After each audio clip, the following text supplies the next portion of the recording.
ఇక్కడి నుంచే అమ్మవారికి హారతి ఇవ్వండి. అమ్మా, మీరు కూడా చేయి పట్టండి. ఏంటి, చేతులు అంటిస్తావా?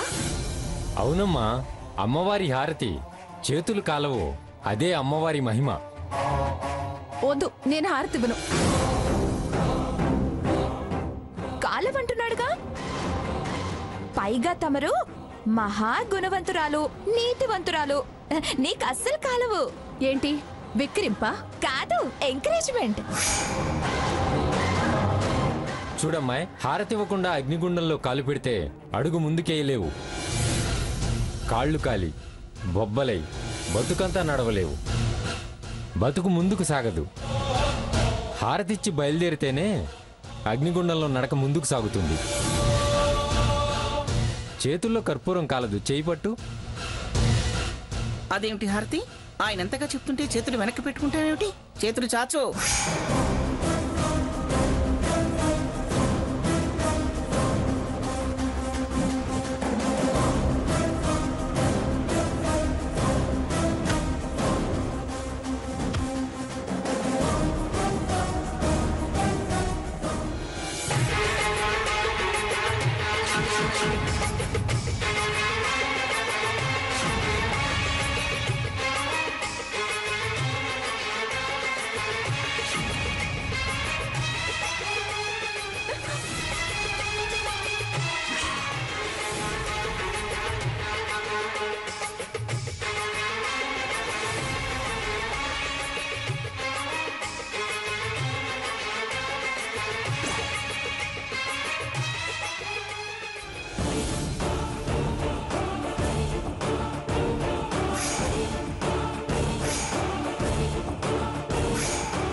సింపుల్.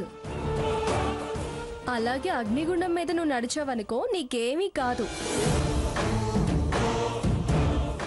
మహా అయితే కాళ్ళకి బొబ్బలు వస్తాయి, అంతే.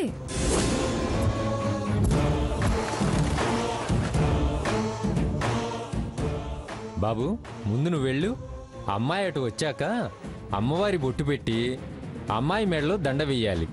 వెళ్ళండి. సంజయ్, వద్దు. మన పెళ్లి ఆగినా పర్వాలేదు, కానీ ఇలా నిప్పుల్లో దిగి జీవితకాలం మనం అవిటి వాళ్ళలా బతకలేం.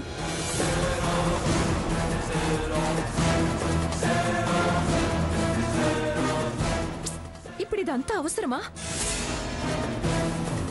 వీళ్ళ మూఢాచారాలకి మన బతుకుల్ని బలి చేసుకోవడం అంత అవసరమా చెప్పు? ఈ మధ్య కర్ణాటకలో పూజారి ఎలా అగ్నిగుండానికి ఆహుతయ్యాడో తెలుసు కదా.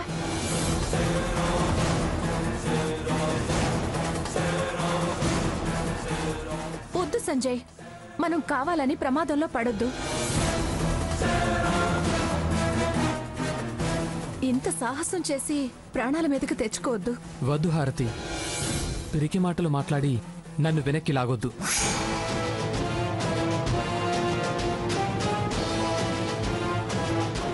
మీ వాళ్ళు మీ సాంప్రదాయం ప్రకారం ఈ ఊళ్ళో పెళ్లి జరగాలి అంటే మనం ఎలా వచ్చామో అలాగే ఈ ఊరి వాళ్ళ నిర్ణయం ప్రకారం నడుచుకోవటం ధర్మం.